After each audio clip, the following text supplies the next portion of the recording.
Good to see you again this year.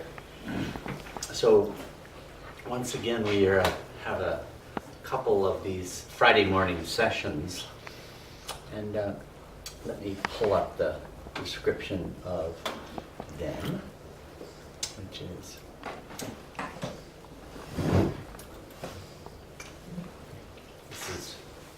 I don't know if you can even see this. You probably can't. Some of you can. From far back, it's probably too far to see. Right? Anyone who wants to come closer could. This is today's topic. Meher Baba's Anatomy of the False Self. So this is germane to any of you who've got one of those. Mine is doing great. Promises to continue to be here for a good long time to come. We want the physiology. The physiology of it. Okay. I'm not careful about that. While most Baba lovers are acquainted with Baba's 3 essays on the ego, published in Discourses, are you, in fact, aware of those 3 discourses? And there, which examine the problem of ego from a standpoint well attuned to the perspectives of modern psychology. Meher Baba's earlier expositions on the subject drew on an ancient Indian tradition of psychology that conceives of the false self as a series of layers or concentric circles around a central core, which is the real self or God. In this session, we'll review some of Meher Baba's discussions of the ego from the 1920s, 30s, and 40s, and try to bring them into relation with what he said on the subject in later years. So that's the this is just a sort of a dip into a very big subject. I've done whole 2 or 3 day sessions on just this. Speak up? Okay. And in these sessions, as you know, not just me speak up, you too. If you want to ask anything or bring up anything, or go right ahead. For me, just to go on talking for 2 hours will be exceedingly dreary for all concerned. Let me just look at these other 2. I actually had another one, but because our trip delayed us, it got cut out. But if there's some time slot, I'd be happy to do a second one, which is on Dr. Ghani's book, the manuscript that he wrote in 1947, 1948, that has in it a first draft of the 10 States of God. Do you know the 10 States of God chapter in God Speaks, which is assigned to Erich. It says by Erich Jesawala. But it turns out that the first draft of it was actually written by Dr. Ghani earlier than that.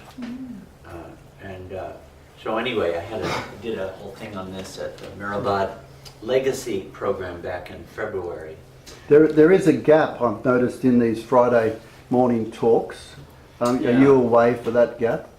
Yeah, I think I have to check. I think I'll be in Sydney and then Toowoomba for those 2 weekends. Yep. So I don't know exactly what the days or dates will be. If I don't speak loudly enough, again, do like Tony and say, speak up. Can you hear me, John? Yeah, sure. Okay, good. Okay. So then the next one is next week, Pran and Akash. Pran and Akash. In the creation narrative and cosmological accounts that Meher Baba gave in the 1920s, spilling over into the early 1930s, a central role is given to the interplay of Pran and Akash that could be glossed crudely as energy and space. But after the Westerners came into the picture after 1931, this idea largely dropped out of Meher Baba's discourses and explanations. In these sessions, we will study what Baba meant by these terms and tried to resituate them into the creation and cosmological accounts that he gave in his great literary works of the 1940s and 1950s, particularly Discourses and God Speaks. Actually, John and I were just driving from Western Australia to here, the draft of Baba's explanations to the Meher Ashram boys in 1927-28, where Baba really says a lot about this. It's a big part of the picture, actually. But, after the Westerners came into the picture, Baba really dropped a lot. And some of it he recapitulated as time went on, and some of it he never did.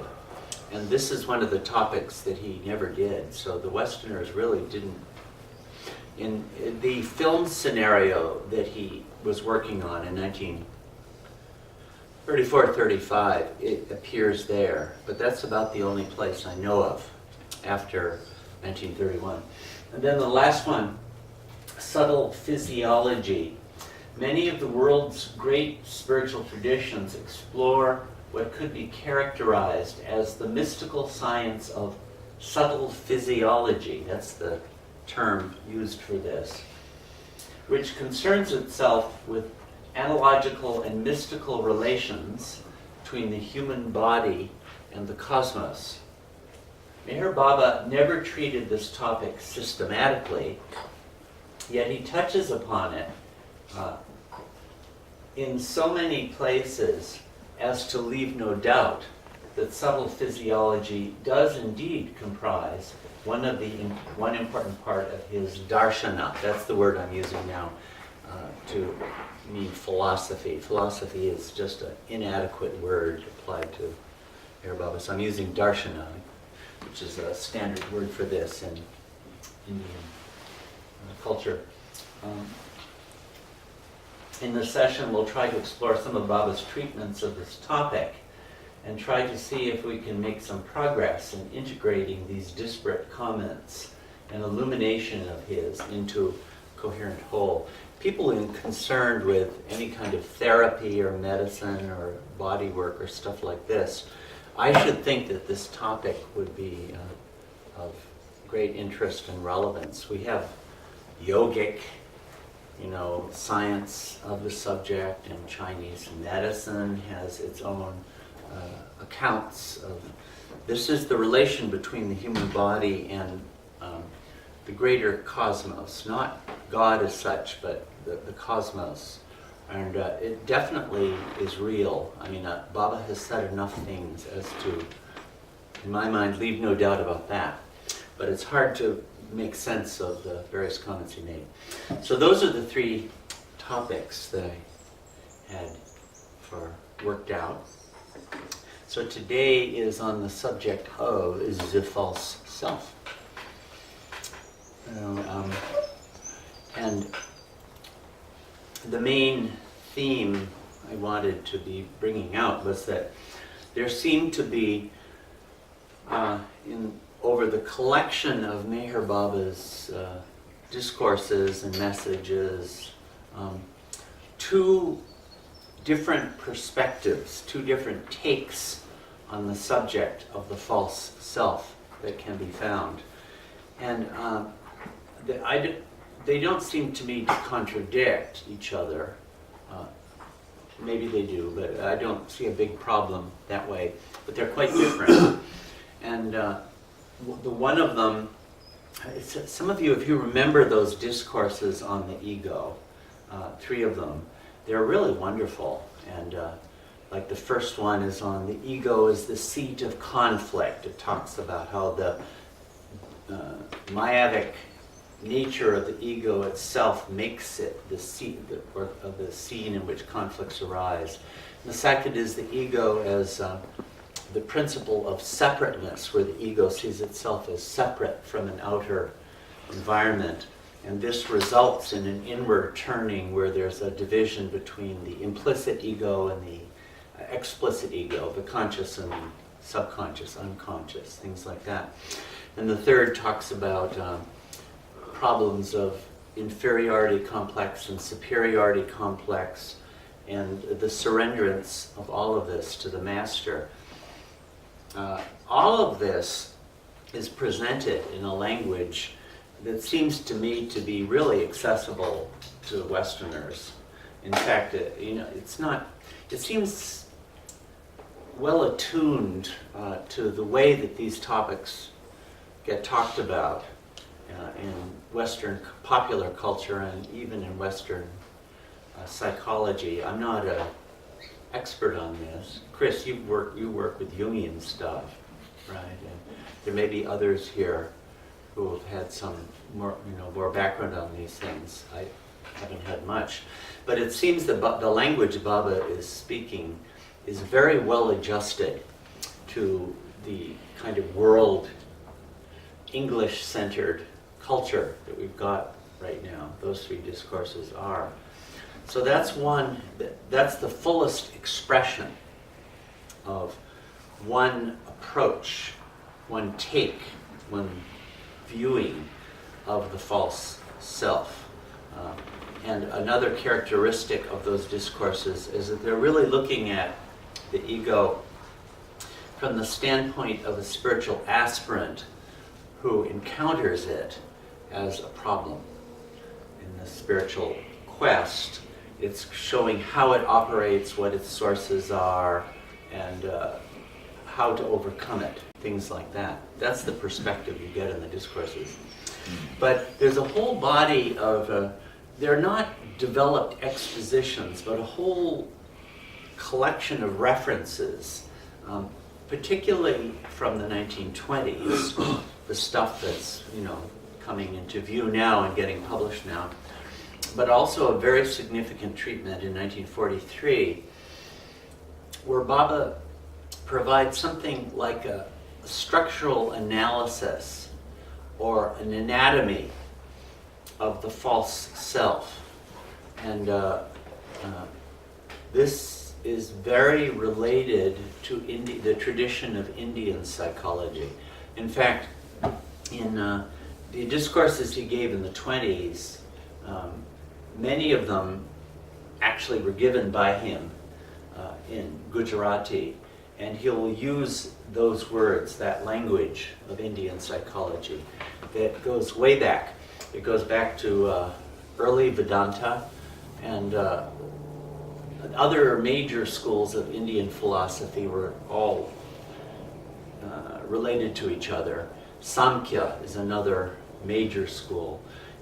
People may not know the word Samkhya, but it's actually it's kind of the theoretical aspect of yoga, of Patanjali yoga. Or it's the Bhagavad Gita has a lot of Samkhya in it. Upasani Maharaj's discourses were heavily invested in the language of Samkhya, so it's quite an important school. So Samkhya, Vedanta in particular, but others too, had an approach, an analysis, a structural analysis of the false self. And this brief characterization of it is this, that I'll use center on the Vedantic. And by the way, in Vedanta, what I mean is Advaita Vedanta, that particular school of Vedanta, which is so close to Baba's own darshana, Baba's own account. But in that account, at the very core of what we take to be the self is the real self, the Atman. And the Atman is, in Advaita Vedanta, understood to be identical with Brahman, or the Oversoul, or God. And as I'm sure many of you know, that's Baba's perspective also. I am God. Aham Brahmasmi. The real self is identical with God. Of course, we don't have anything like that in the Western tradition. So it's quite a different take than the West would have. But then that's at the core. This is a geometrical representation of the picture. So at the core is the Atman, or true self, and around that are a series of concentric rings or sheaths. Koshas, K-O-S-H-A, kosha is the word used. It's a sheath, one outside the other, the outermost of which is the physical body. So you might say it's hierarchical from the most innermost and the most real to the outermost and most illusory, ultimately. So there's an analysis like this that you'll find in these earlier traditions. And Baba very clearly used it. He made his own adjustments on it. So that's something that we Westerners would not immediately appreciate or have an access to or know the language of. Another reason why this is important, I think, is that even though the English language vocabulary is very extensive and very developed in many ways, when it comes to a lot of the spiritual dimensions of things, the Western background doesn't have a language for talking about it. And there are some of these, some of the Indian vocabulary, particularly the Sanskrit-derived vocabulary, was used by Baba. And I myself think that these words will need to come into our lexicon. Like the word Atma, many people, many Baba lovers would know Atma anyway. Our word soul is quite fine if we understand it, but there are various other words. And originally, these were actually the words that Baba used when he was talking to the Mandali in the 1920s. It really is a striking feature of Baba's message to humanity that as soon as he traveled to the West, the whole way that he presented his message changed enormously. It didn't contradict what he had said, but it took on a more globalized language. It registered a kind of social, I don't know what I won't say quite political, but economic awareness that was different from what he had expressed earlier. And he dropped a lot of the more Indianized concepts that he had presented earlier. Now he brought a lot of it back as he started to compose the Discourses, but not all of it.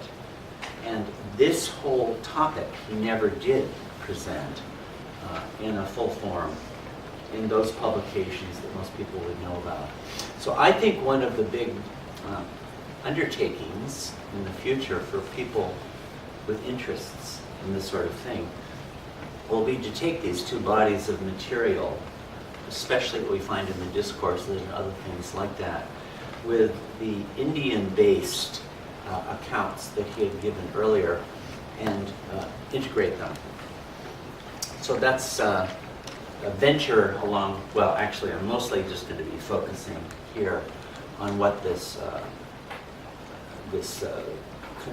kosha-based model was. That's the main topic here. Anyone have questions or bring up anything?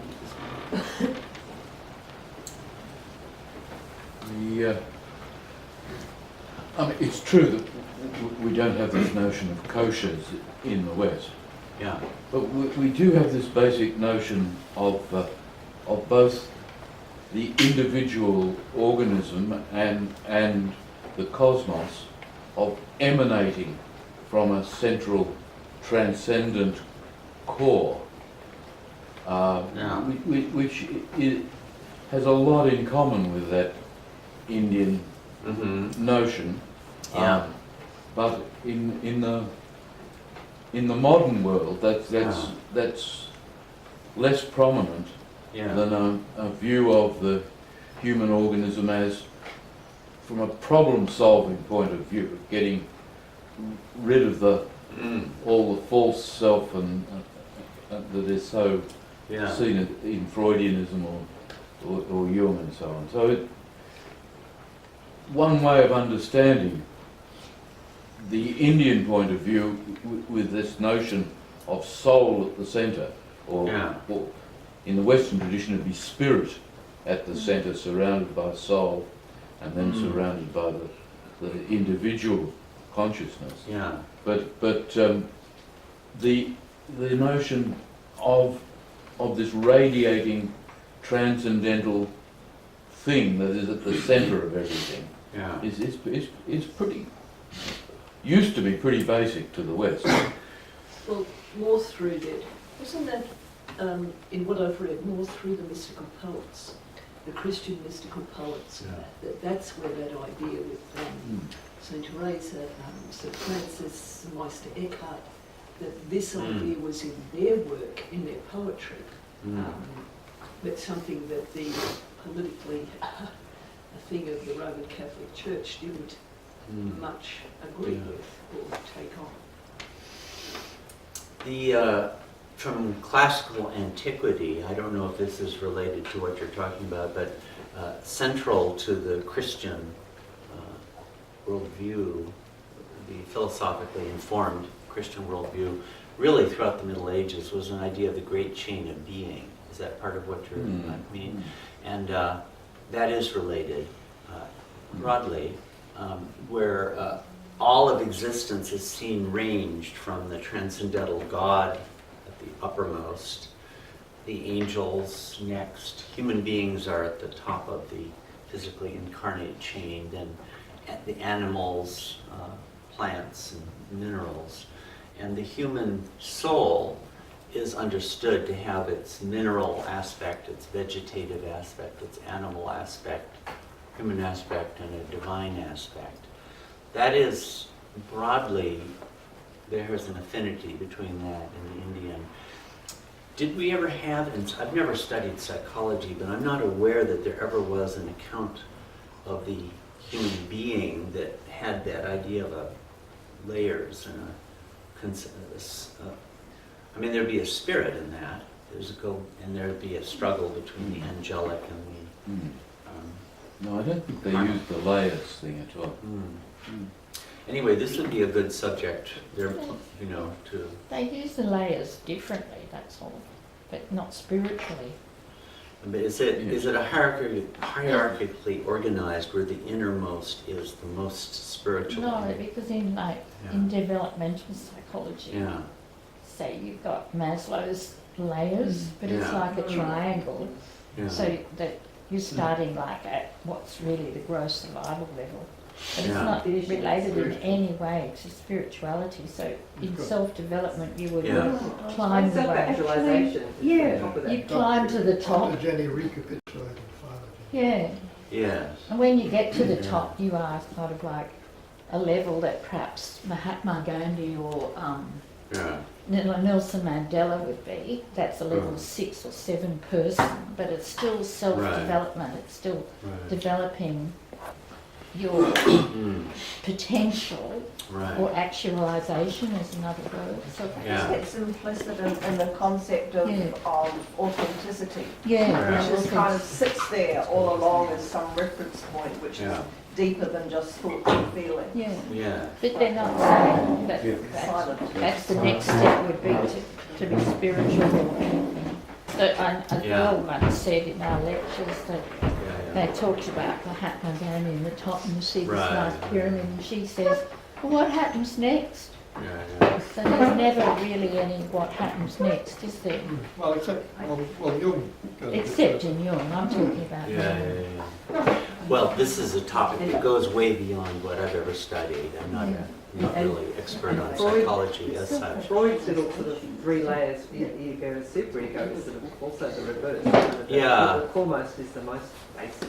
The most basic and selfish, So, in any case, it's a very consistent feature of these early Indian psychologies that you're going from the most gross to the most spiritual. And this is an element that the West really hasn't had.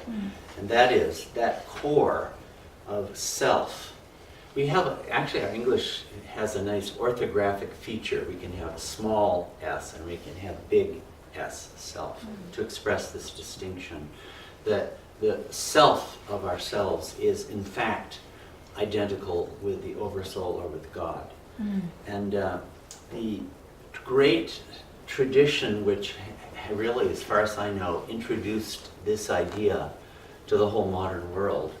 I mean, modern means, you're talking to somebody where modern means the last, say, 3,000 years, is Vedanta, Advaita Vedanta, that said Atman is Brahman. The self is, the Baba, he would say Atma is Paramatma, means the same thing. So that's key to Baba's approach to this whole thing, that the real self is in fact identical with God. That is quite heretical in most of the religions of the world. I think Advaita Vedanta would be just about the only one. But it's very widely spread throughout Hinduism now because of the influence of Advaita, but in Islam or the Abrahamic religions very much reject that idea. And most religions do. So Baba's whole approach to the matter of the false self is based on that, which defines the whole purpose of looking into that question at all, which is the false self is ultimately something that needs to be annihilated. Or to put it more accurately, we need to recognize its nullity, its non-existence, that it's not really there. And so like in the Discourses on the ego, he's really looking at the ego from that point of view. But these anatomy of the false self that we're looking at in this other approach that he gave, is kind of like a science of knowing what the false self is comprised of, what its different layers are. One of the challenges in approaching this topic in Meher Baba's literature is vocabulary, the terms. And let me just mention some of them. One of them is the word ego. And I'm going to be, we'll be looking at a chart that gives a very specific definition of ego. It's the most specific I've seen anywhere in Meher Baba's literature. A big question is this in fact the definition that is applicable when he uses the word elsewhere? I've definitely found that Meher Baba would, sometimes his words would change in their meaning, especially between the 1920s and later. As someone, I've spent my whole life working with language and with words, and I've observed that Meher Baba, most people are actually bound to words, are slave to words, even if they don't know it. A word will define a reality to them. And I found that Meher Baba is not that way. He was actually quite free from them. And he would use them in a given context. A lot of his messages, you have to know when they were given and who they were given to. And he would use a word that would actually communicate with the people he was talking to. And this would result over time with certain words changing in their meaning. So I'm just be aware of that. Words like mind, ego, mental body, and so forth may not always mean the same thing. If you're reading, let's say, Infinite Intelligence and God Speaks, or The Everything and the Nothing, things that were composed decades apart. But some of the key words would be the ego, and I do note, like in the Freudian account of the psyche, the ego is a surface layer. Wouldn't it be true to say that? It's what I consciously identify myself with. Beneath that is a superego and an id, and I don't know, Jung would have persona and various other ideas.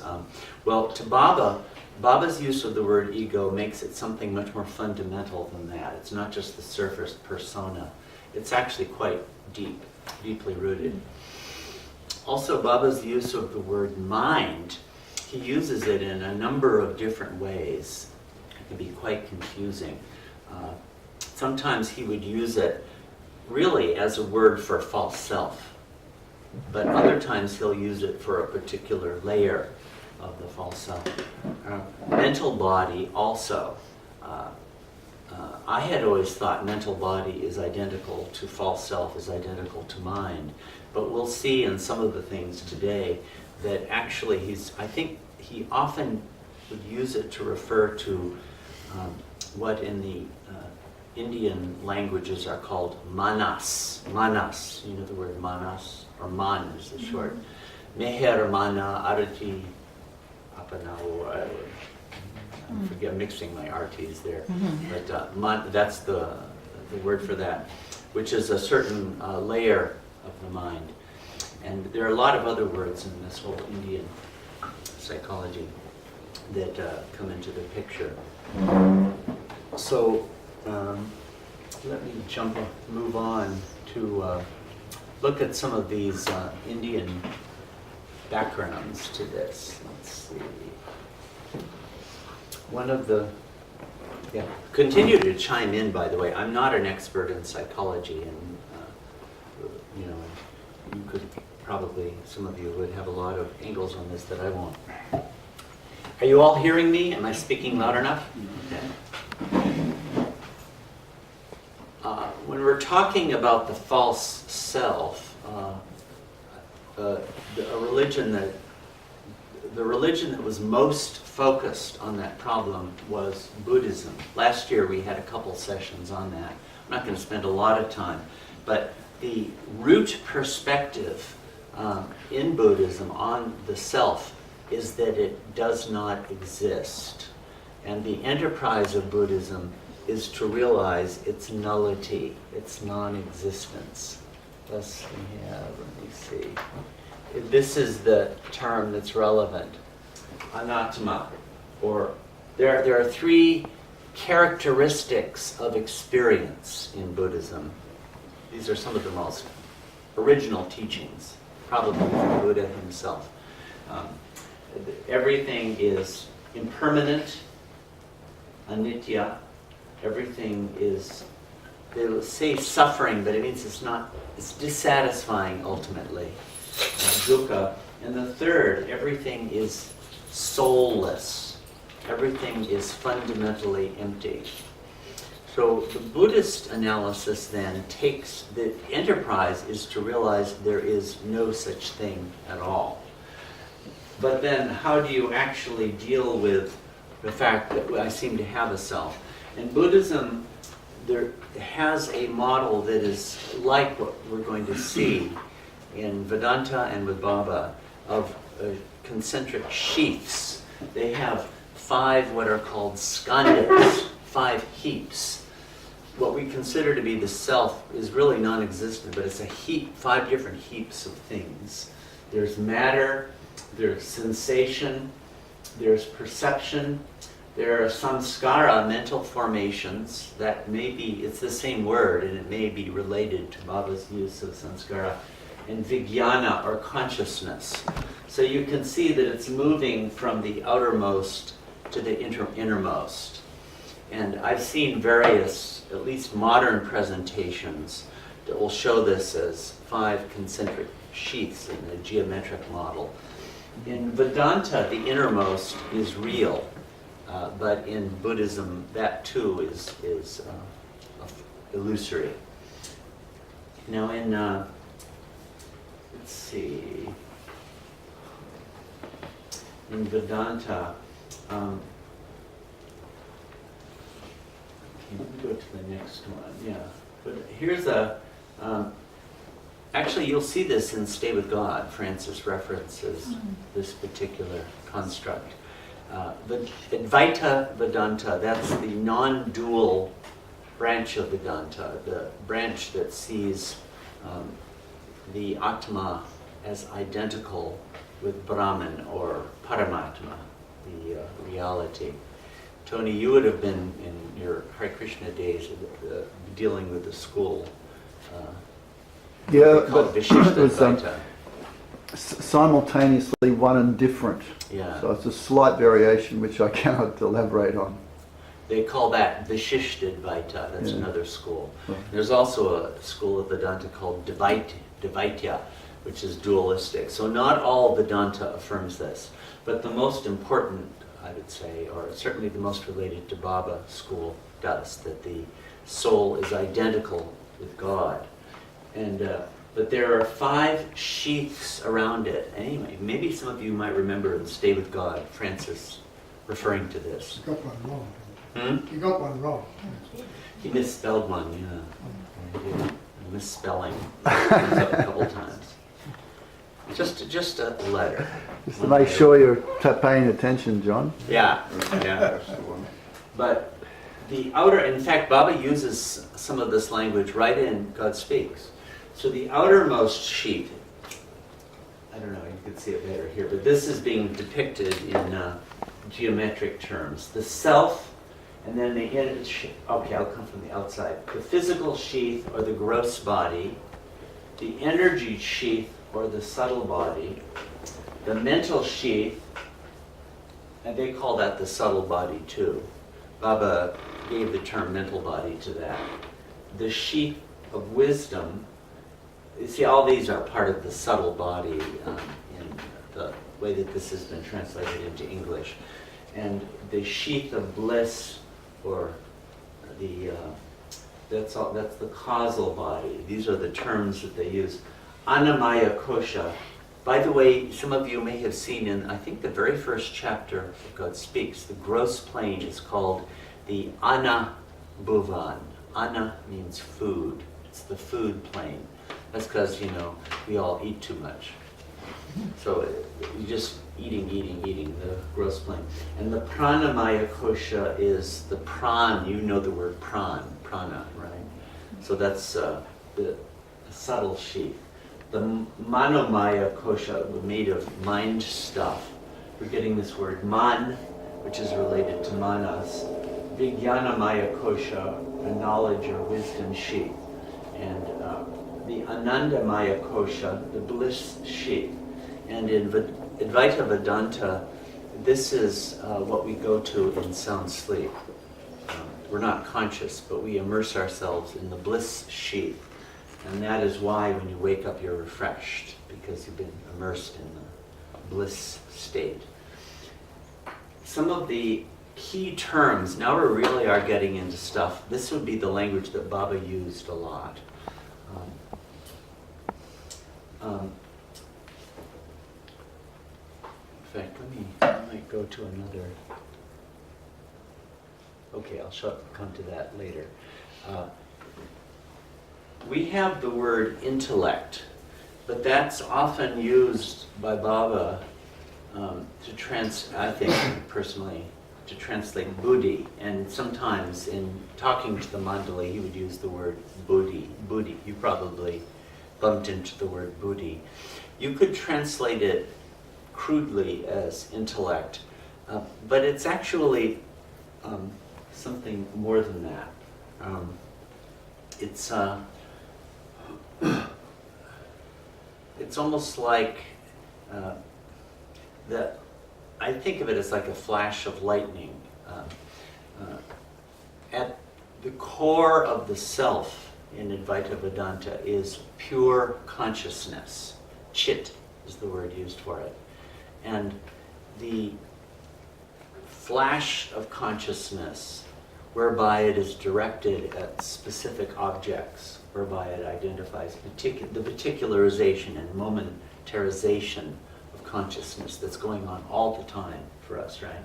We're constantly directing our attention towards this or towards that, every moment of wakefulness. That basic flash is what I would characterize as the buddhi, the flash of awareness. So in a way it's intellect, but it also, sometimes they'll translate it as heart, and they will also, it has elements of will in it. So it's a little bit more basic and more fundamental than our word intellect is. But in most of these accounts, as soon as you're coming out of the innermost level of pure consciousness, buddhi is the first emergent, the first thing to come out. Then there's this word chitta, and Baba actually used that sometimes. I'm not entirely sure what it is. I think they will translate it as mind stuff, the stuff that makes up mind. Maybe that's sanskaras, could be, I'm not sure. It's right there in Tiffin lectures, as a matter of fact. Baba would use the word sometimes. It's used in comparison with chit. Chit is like Yeah, a divine consciousness. yeah, Chitra is like individualized, almost like not divine, individualized sanskaric consciousness. Yeah. yeah. In the Kashmir, Kashmir Shaivism, yeah. They'll translate it as mind stuff. That kind of makes sense to me. My mind has all this kind of stuff there. Everywhere I look, there's one kind of garbage or another. And not just garbage, sometimes it's good things too. It's a hodgepodge Hopefully. of stuff. Baba used the word mind stuff in the discourses. Yeah, Once. I see. I wonder if that would be... Sometimes when I look at some of Baba's English discourses, it seems apparent to me that this is being, the actual word that he had in mind, and perhaps the word that he used might have been one of these, a Sanskrit-based word. Or this is all from the Sanskrit Indian side, not from the Islamic Sufi side, which had less to contribute on this kind of topic than it did in other topics. Now this is a really major word, and Baba used it a lot, ahankar, egoism. And it comes from aham, the Sanskrit word for I, and kar, which is related to karna, to do, which is related to karma, things done. I do, I did it. I didn't do it. That was me. No, that was Lorraine, it wasn't me. I do, me. I do everything. So it's that me-ness identified with all agency in the course of life, ahankar. And the lowest of these is manas, and it gets translated as mind. But it's, this is what I understand it to be, is that aspect of mind that is always outwardly directed at the world as we see it, and would be involved, for example, in the dealing with sensory input. Like constantly, you know, I might get an impression of that direction with blue colors and looks like, and I would say, Carolyn, woman, Friday, 11:15, you know, things like that. I would take the sensory input, sight, hearing, smell, taste, touch, and bring conceptual apparatus to it and make it meaningful. Yeah. I'm just curious, do you have any idea where these concepts originated from? I mean, I know they're in the Vedanta, but where are they source of that information? I don't know. That would take a real, that'd be very interesting. I mean, a lot of them are old. A lot of this stuff is there even in Shankara, who would be around the year 700. It may go back, some of it, to the Upanishads. I'm sure that, yeah, I knew people have studied these things, and some of it I do remember. I have read, but I can't remember right now. I think Buddhism also uses it. Like manas, the fourth is the sixth consciousness in consciousness only school of Buddhism. Yeah. Which would be 4th or 5th century. A lot of the development of all of this happened after the Upanishads. The Upanishads and Buddha, who were kind of in the same time frame, were a fundamental source for a lot of these things. But it got developed enormously over the next 1,000 or 1,500 years. I know that. Okay. I almost have a feeling Buddha has to do with Buddhism. Because it's something in Chinese, Buddha is translated the awakening consciousness. You know, they use that word. Buddha is in fact using that very word. Yeah. The Buddha is the awakened one, or the one with awakened buddhi, you might say. Yeah. Now this inner organ, is that somewhere on that chart you were showing, or? I'll come to that, but antakarana is comprised of all of these. Okay.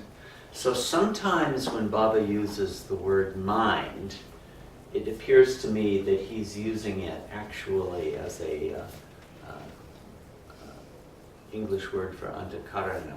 Although it's made more complicated because in 1954, before, he used it in a more restricted way. To refer to the heart. Or the heart aspect of things, yeah. So, but in early Indian psychology, it refers to all of this. So the inner organ is like what we call the mental aspect, the whole, what do you say, mind? The mental mind aspect of our inner life. Maybe the higher mind or something. Well, all the way down to that aspect of mind where it deals with sensory experience. So it's pretty well the whole mental apparatus involved in that. So do you sort of see the different elements that are involved in here? The buddhi is that fundament, is the flash of intellect. Intellect, heart, will, all those things are involved in it. Chitta is the matter or stuff that comprises, makes up the matter of the mind, so to speak. Ahankara is me, the I-ness of the whole thing. And manas is the aspect of mind that is dealing with, that is always turned outward, responding and forming conceptions. A hall of mirrors, I think of it that way too. It's constantly forming concepts and engaging the world. Does this make sense, these ideas? I think in 1954 when Baba talked for the 3 incredible weeks people, Yeah. he uses manas for the first function of the mind, mental body, antakarana for the second function. But he described heart as the second aspect of the mind. I think he used antakarana. He did use antakarana for that, yeah. So it creates terminological confusions because in Vedanta it means more than that, it means the whole thing. So in the future, people who go into this thing are going to have to sort out all the vocabularies involved. I do think we're going to need these words. I don't think our English vocabulary covers some of the things that these things do. I think we'll need the English vocabulary plus this whole Sanskrit vocabulary. I did make an effort to try to study some of the Islamic and approaches to the psyche and everything, and I just couldn't make sense of it. Ruh and kalb and nafs, it was just quite confusing to me. So we'll have to get an expert on that to deal with that whole subject. In Chinese language, just one word for this one, xin. One word Xin. covers the whole thing. Okay, we've got to bring the Chinese vocabulary. When, 30 Chinese come to Avatar's Abode next year, it'll change everything. After being to Perth. After being to Perth, right? We're going to go there first. Yeah. Okay, so do you have a feeling for this? Because Baba used all these words. Here's some, let's see. Yeah, this is in Samkhya, and you can see here, I don't want to sort of hit people with too much stuff, but in Samkhya, one of the major schools, there's a division between the self, which is Purusha, and Prakriti, which is everything else, the primordial nature. But you can see that here too, the first evolute out of Prakriti is the objects of experience, you could say. Everything, the primordial stuff out of which everything arises. And the first evolute is buddhi, and the second is ahamkara, that's egoism. And out of that, then you get manas, which is mind, right? We just saw those, right? So buddhi, ahamkara, and manas, and that gives rise to the 5 senses and the 5 modes of action that come out of the 5 senses: speaking, grasping, walking, excreting, generating. And I just wanted to mention this, that it also gives rise to the objects of sense and the 5 elements. And thus you start to get external reality emanating from this very same thing. And I've been wondering whether this is applicable to Baba too, because it turns out that he does have an account that has earth, air, fire, water too. There is Buddhism too, except we have 6, group of 6. And Yeah. It ends up more than 25. They have wood and metal thrown in No, there. the Buddhist, Oh, the Buddhist. with 5 senses plus mental plus manas. Then So objects does Hinduism. Manas is put in that list too. Yeah. So anyway, there's going to be in the future these. It'd be well worth going into studying these things more. It will be worthwhile in the future if people are still in the language trap of seeing language as essentialist. Right. Whereas I think Baba's prepared us to see language as always context dependent, right, and not to put the same weight onto definitions and divisions and analysis that people wanted to use their terminology for in the past. I can't see it happening again. Yeah. Yeah. Well, Baba would give a lot of analysis. He certainly provided analytic structures, but he wasn't so word enslaved. No, not rigorous at all. That's what. Perhaps that's also connected, thinking of, I think, that Krishnamurti's statement that the word is not the thing. Yeah. That when we're fixated on the world, we think the word is the thing. A word so thing we're stuck within a identification. very sort of, there's no sense of any other. So language becomes real. Yeah.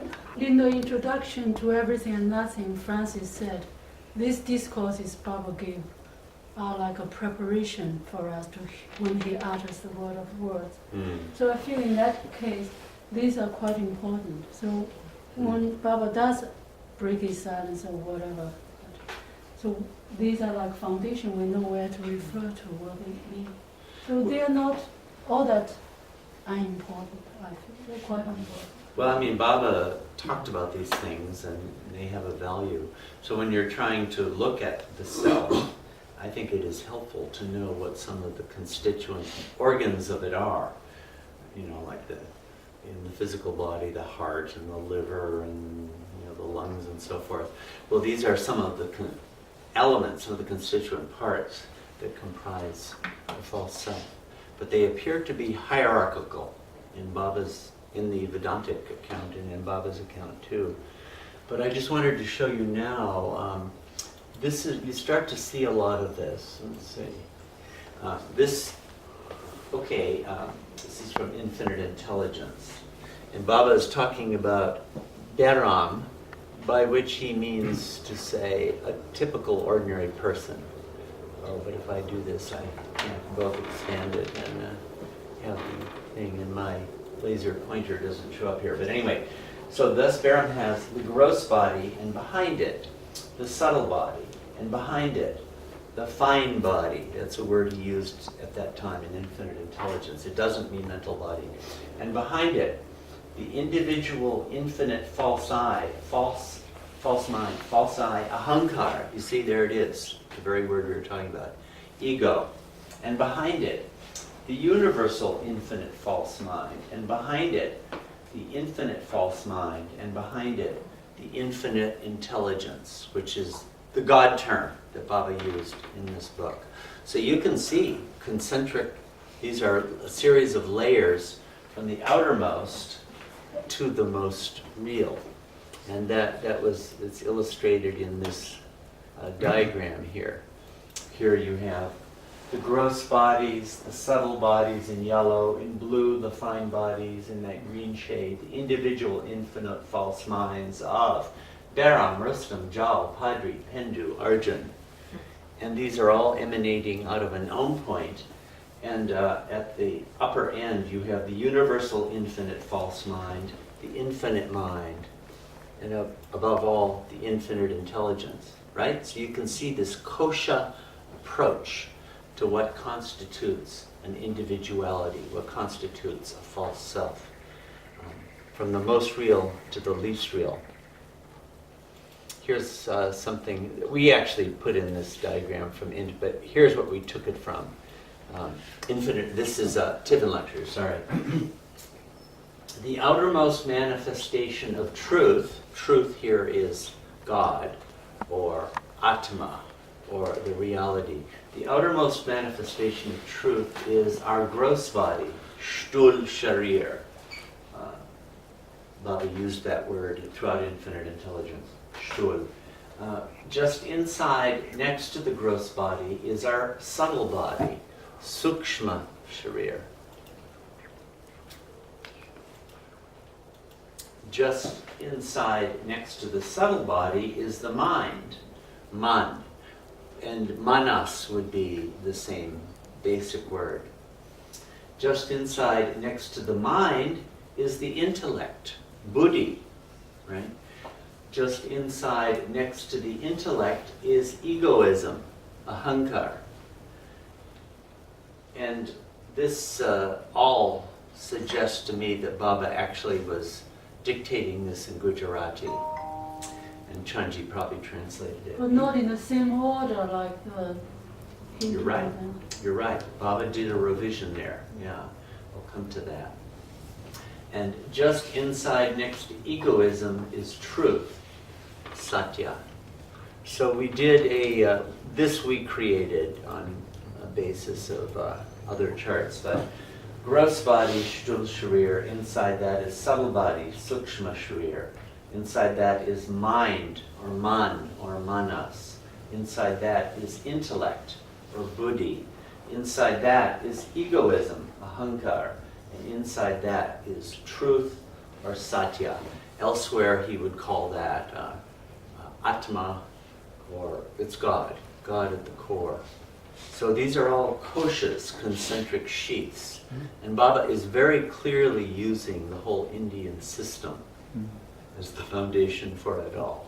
So he's got egoism as the closest to the truth. That's right. He did change that. And in fact, go back to this. This is Samkhya, but the same is true in Vedanta too.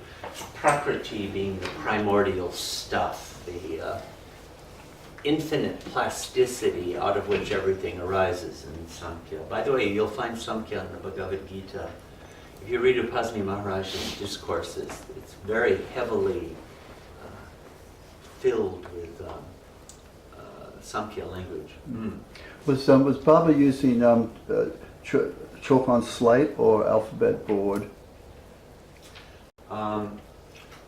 Infinite intelligence was, he was writing on slate. Right. And then, so he would use Gujarati script to give Gujarati words. When he was using the alphabet board. No. When he was writing When by he was writing. hand. No, it's a very good question. I mean, he certainly knew the Gujarati script. Yeah. He could have used And it. so did everyone else that was But whether involved. he actually did or not, I don't know. Whereas when he was doing alphabet board, he'd use it The Roman alphabet, to say a Gujarati word. Yeah. He would spell out Persian couplets in the Roman alphabet too. You know, it's a real pity the Mandali were so scrupulous and thorough in providing diary accounts of everything that Baba did, but almost never do they refer to the process of Baba's giving these messages. Almost never. And I would have thought it would be such a difficult part of the process that they would constantly be commenting on how so-and-so bungled, reading Baba's message out today, or, but never do they comment on it. It's, I guess, so effortless and fluent that never seems to have arisen, come to anybody. But anyway, you see here, Buddhi, after Prakriti, which is the basis of all illusory existence. It's like Nothing. It's like the nothing, the false nothing, or the unnatural darkness. It's like that. Natural darkness, I think. Unnatural darkness is the mind. Prakriti is false. Well, yeah, in relation to Purusha, I think it more means the nothing for Baba. Well, it's a little bit difficult because Yeah, it's a dualistic okay. system in any case. But Buddhi comes first.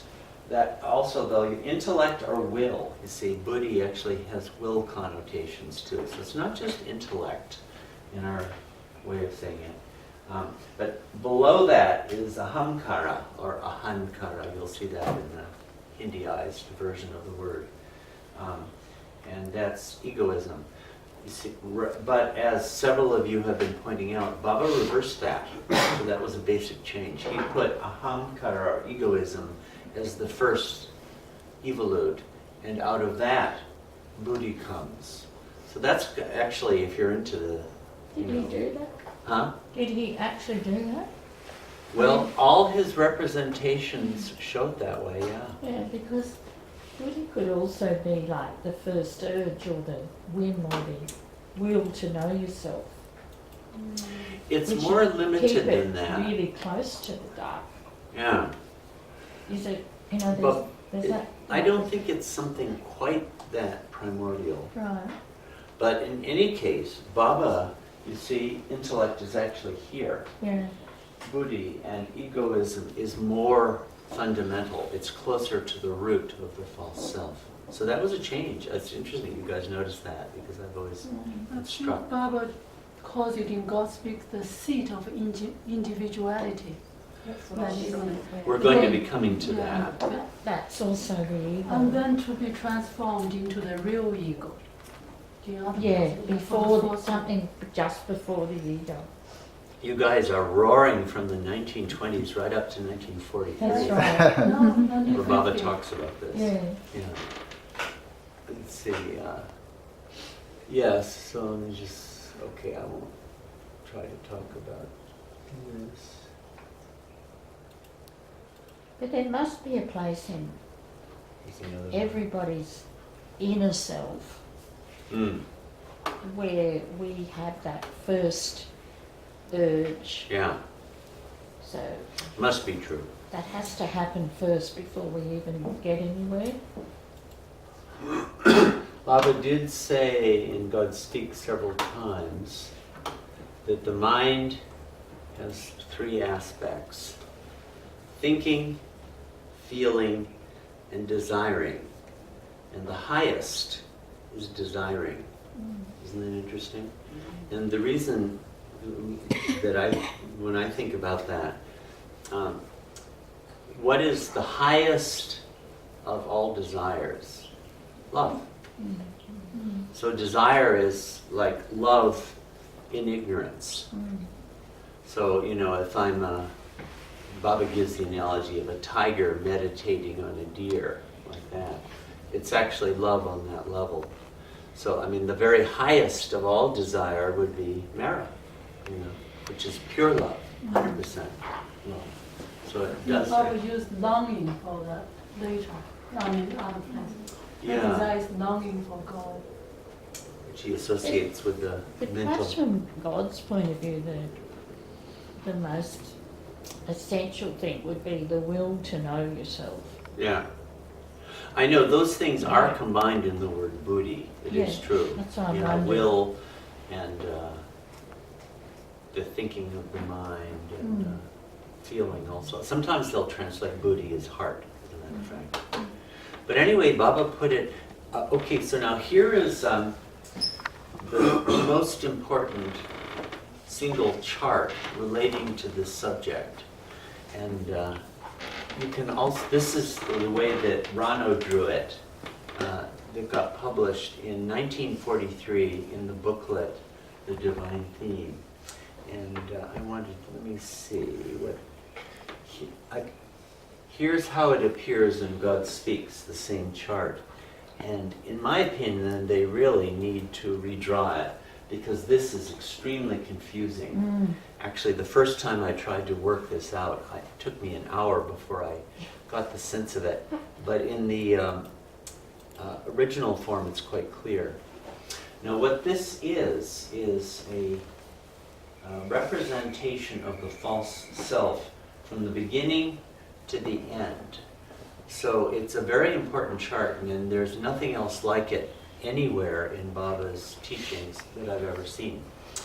It's both synchronic and diachronic. Do you know those words? Synchronic means at a given moment of time, and diachronic means through time. So like synchronic linguistics would study this, the grammar, say, of English at a given period, and diachronic study would study its evolution from Old English, things like that. Well, this shows the diachronic evolution of the ego from stone all the way to advanced soul through perfect master. And this shows synchronically what the structure of that false self would be at all these different stages. So I think it's a very important chart. Anyone interested in psychology, this is one of the most important charts that Baba ever gave. And I would think it's going to be something that they teach in every school in the world.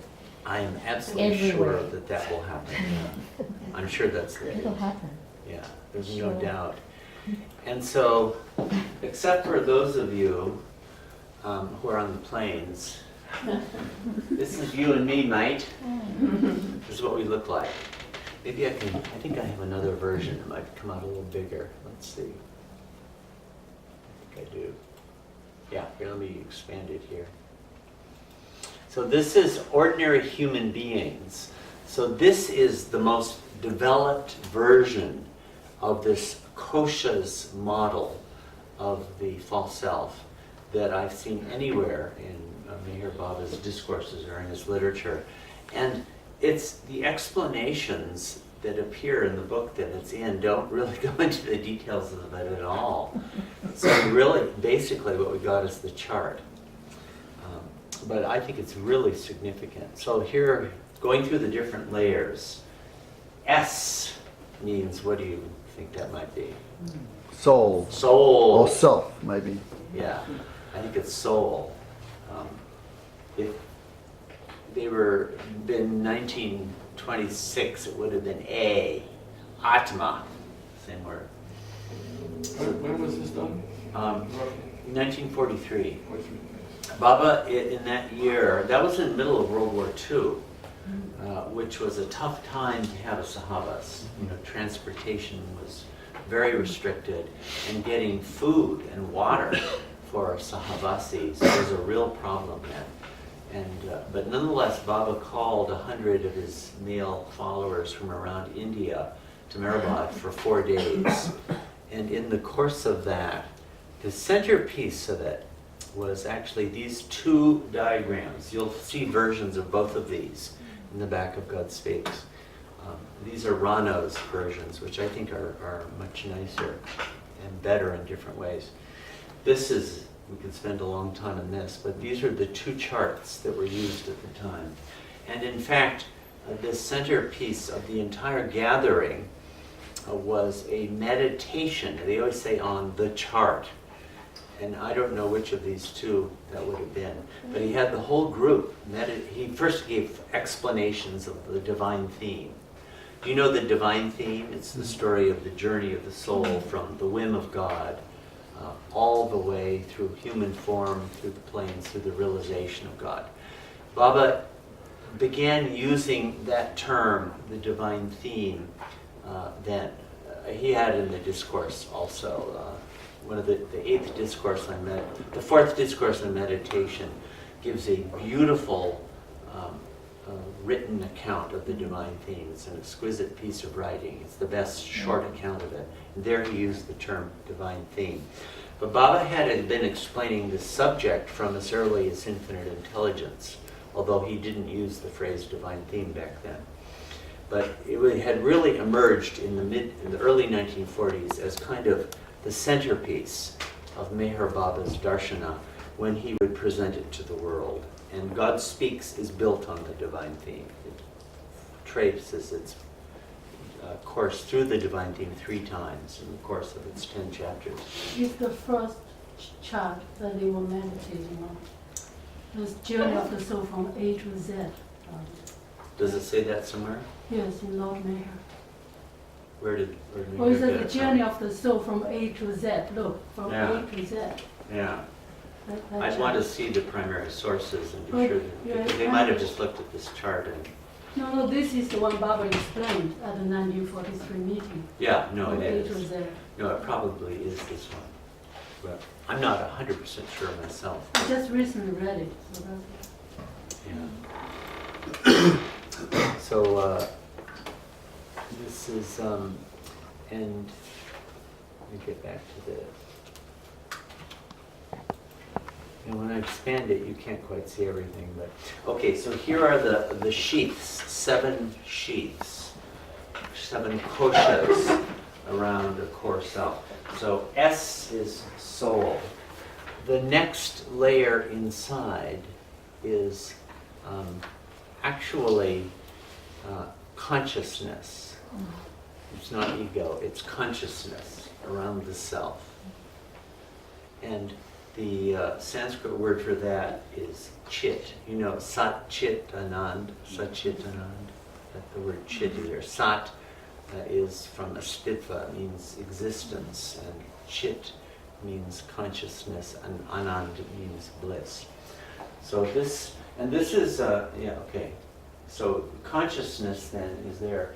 And this next layer, this red one, is seat of individuality. Now, Baba provides no explanation for that phrase in this booklet, The Divine Theme, nor have I ever seen it explicitly explained by him anywhere else. It just appears on this chart, so far as I know. So this is a big topic where we can have... I figure that's what Chaitanya I becomes. don't think so. Doesn't it? Although Chaitanya is based on the word chit, that is true. I put Chaitanya here. No, I'm not saying it's Chaitanya itself. It's the gradual evolving of Chaitanya from seed of individuality, intellect, desire, the inspiration and illumination. Remember in the Yeah. I think Chaitanya is this Okay. kosha here. But in any case, seat of individuality, and then the next one is sanskaras, unexpressed desires. And we're going to have later sanskaras expressed somewhere. All right, desires expressed.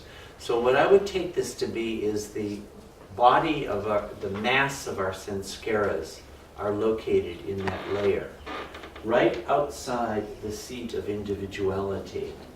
And you see what this does? Those two, the seat of individuality and the sanskaras, that sheath and, what am I getting mixed up? That sheath and that sheath there, if you're able to see what I'm putting to, the sanskaras and the seat of individuality. Those two together comprise the ego. That is the most explicit definition of ego I've ever seen anywhere in Meher Baba's teachings.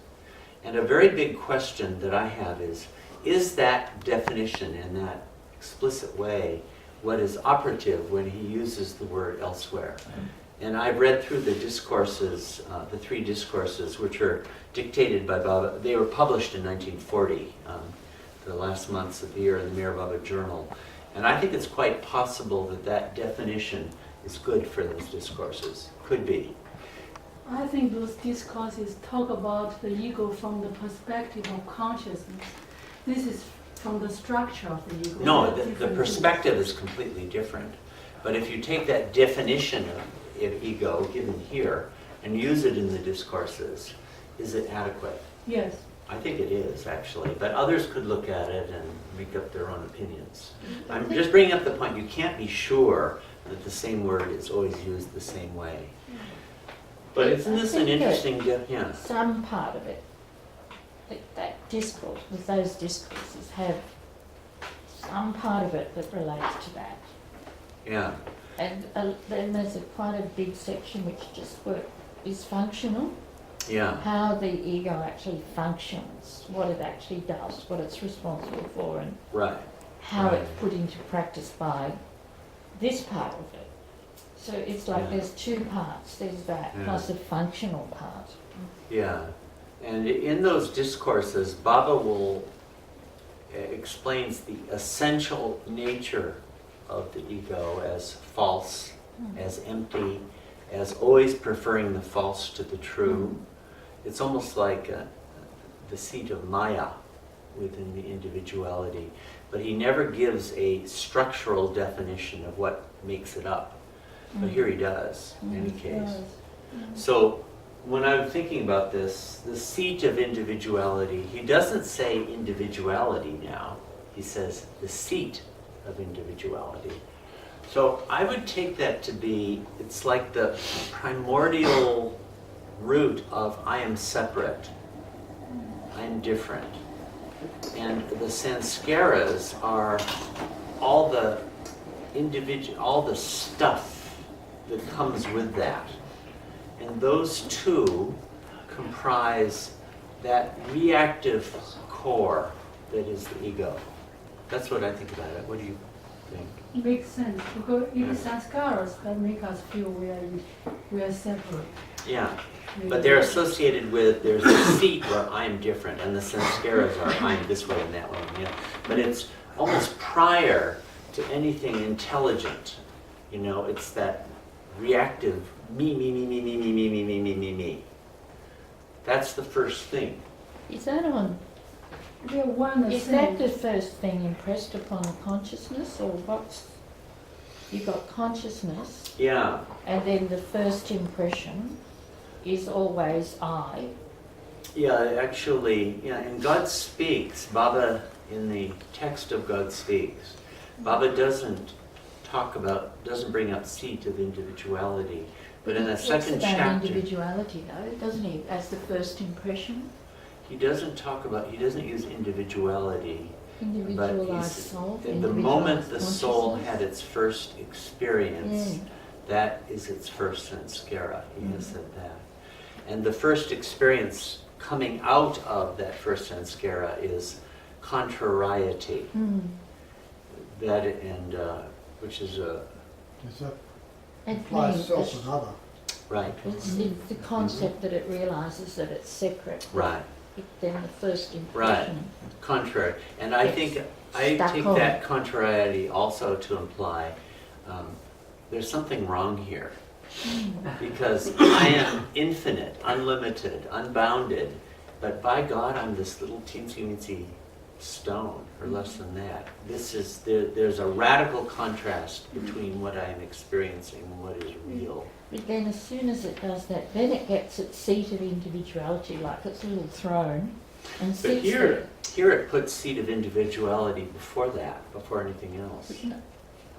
Except That's what I'm consciousness. asking. Is So the it's seat of more like a individuality container. welded onto the Yes. consciousness? That's the, The container for the experience.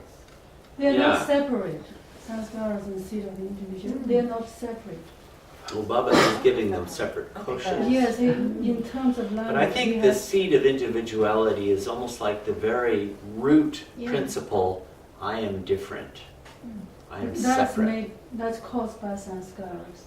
But here, sanskaras are outside that. Something is experiencing the sanskara. Yeah. So there's consciousness Yeah. through through the seed of individuality is experiencing through the medium of sanskaras. so is it, where would the creation point be in relation to that? That's what I'm wondering. It's not really easily representable in this diagram. Because this is looking at things from the point of view of the individual Right. soul, Yeah. but This is the human form. Yeah. So we've gone a long way from the creation. But we all have Yeah, a no, but creation point inside us. Yeah, well, yeah, I'm yeah. speculating that it would be the same place, because Yeah. where individuation happens, Yeah. other happens, and then the whole thing. Yeah. Here is what, in my mind, I'm not even going into this, but a very big question is that consciousness in Vedanta is identical to Atma, but this would seem to differentiate it from Atma. So there's a lot I would have to say about that. I actually think that in Baba's account, what he has called superconsciousness does have to be the same as Atma, or there are big contradictions that arise. But there's no doubt that he's shown it as the kosha Isn't this outside the it. consciousness that the soul gets? You know, Yeah. that's straight out of God Speaks. Mm-hmm. Yeah, so it's the first kosha outside the soul. Yeah. It's the very first thing, before there's even been any Yeah. differentiation that has happened. The soul already has consciousness. So evolution formed is for the soul to be able to unfold its already latent consciousness. It's You're not taking the something- Vedantic view, which I think that's true, but it doesn't seem to. Anyway, there are issues to be unpacked interesting. here. But what do you think about this idea as an idea of ego? Makes ego something very primitive, you might say, in the sense that it's before there's will, it's before buddhi has come into the picture, before any kind of structured differentiation of consciousness. It's just, it works very well. Me, me, me, me, me, me, me, me, me, me, me, me, me, me, me, me. Just sanskaras plus I'm separate. Just that. Then we. Well, look, if you say that, instead of using me, you use I, the next thing that comes after I is mine. Yeah. So then you would start to own those sanskaras. Yeah. Ah, that's good. So I mean mine really moves beautifully with that. Yeah. Yeah. And John mentioned before that idea of phylogeny recapitulating ontogeny is a sort of, I think, like a Right. biological developmental sense. But here you can also see where there's that that same path as the evolution and evolution of the soul happening within the structure. Yeah. Yeah. Yeah. So this is the developed human form. We will, in a minute, look at some of the earlier versions of this as we see it emergent, individuating as evolution occurs. Then outside of that, we're down to, so ego is seat of individuality, is the red one, plus sanskaras, the black one. Then as we move further out, the next one is intellect. So this is the word that Baba would use for buddhi. As we saw in Vedanta and Samkhya, it comes before those. It comes before ahankar. But yes, so ego, the word that Baba would often use and that works is ahankar. Aham, I, kar, do, I do. Egoism. But that is actually, in Baba's account, prior to the emergence of the buddhi. So he's It changed. makes more sense. Yeah, Without individualized I, how can it have intellect? yeah, yeah.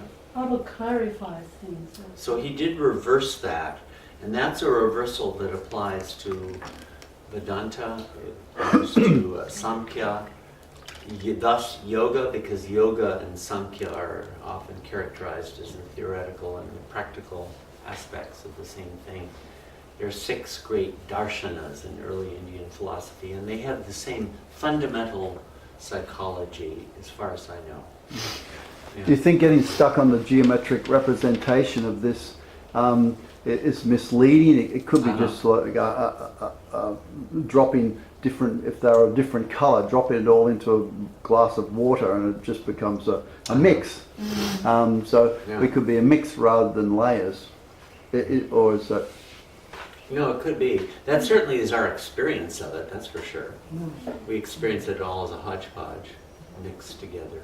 Now that is a question. This is a geometrical model, and is the model misleading? They might not have had any other colours there.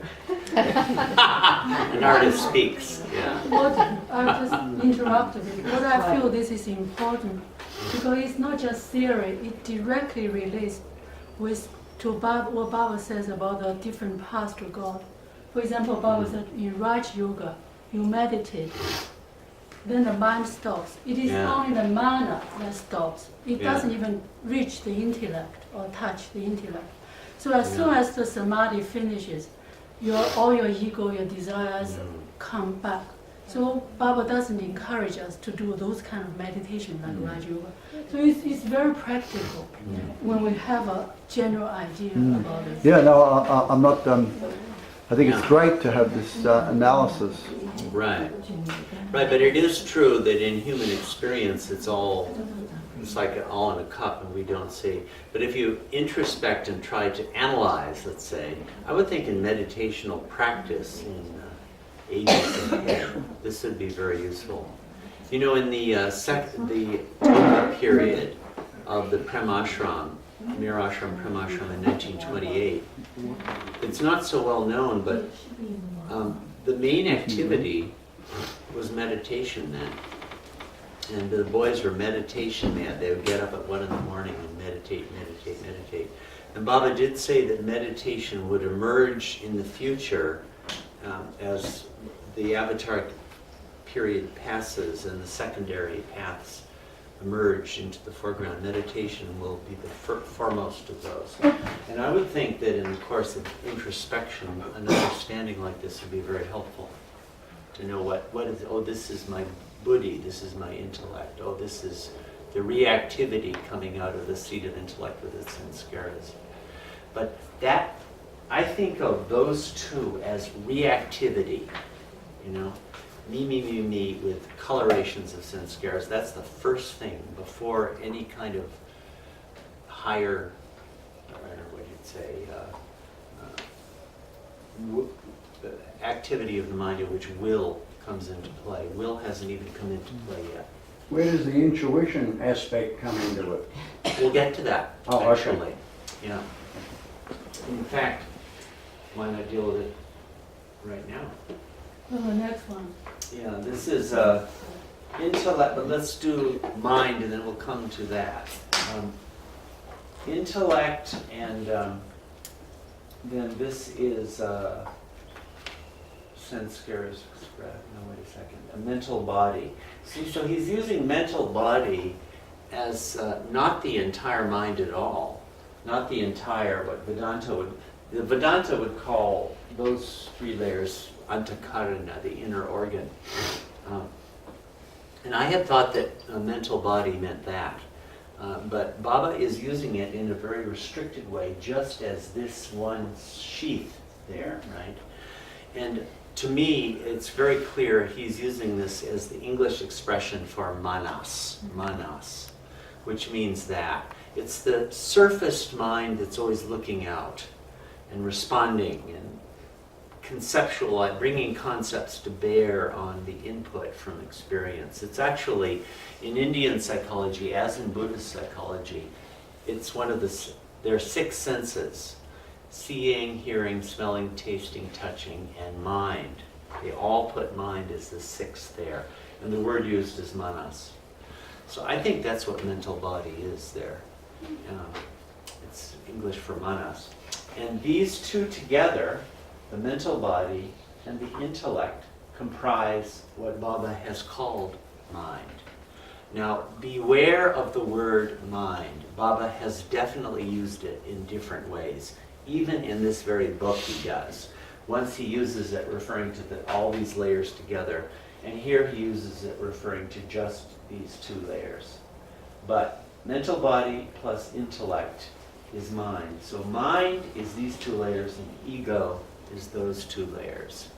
So those are some very precise definitions, or structural, anatomical, you might say, definitions of mind and ego. Baba used mind in many different ways, so you can't always assume that he means just this in other works. Sometimes Baba said sanskaras are in the mental body. Yeah. Mm-hmm.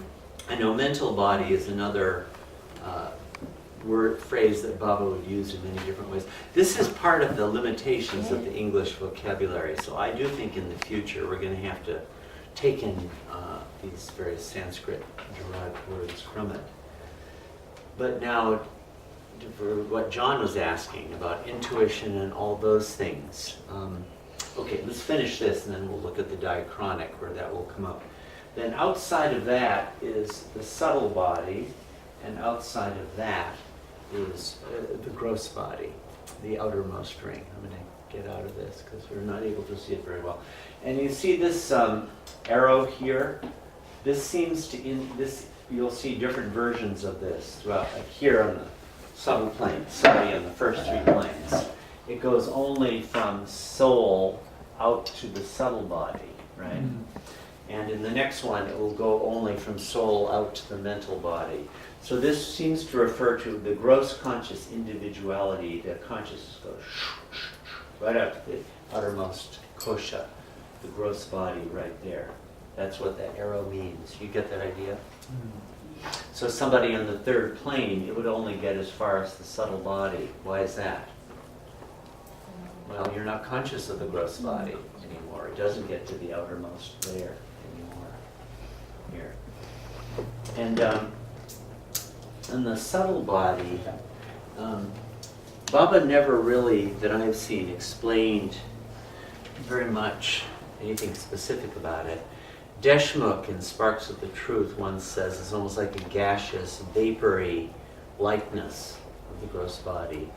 And the mental body is like a brilliant point of light. So Deshmukh must have gotten that from something Baba said somewhere. I would imagine things like the Kundalini. There are three big channels going up the spine: the Ida, the Pingala, and the Sushumna.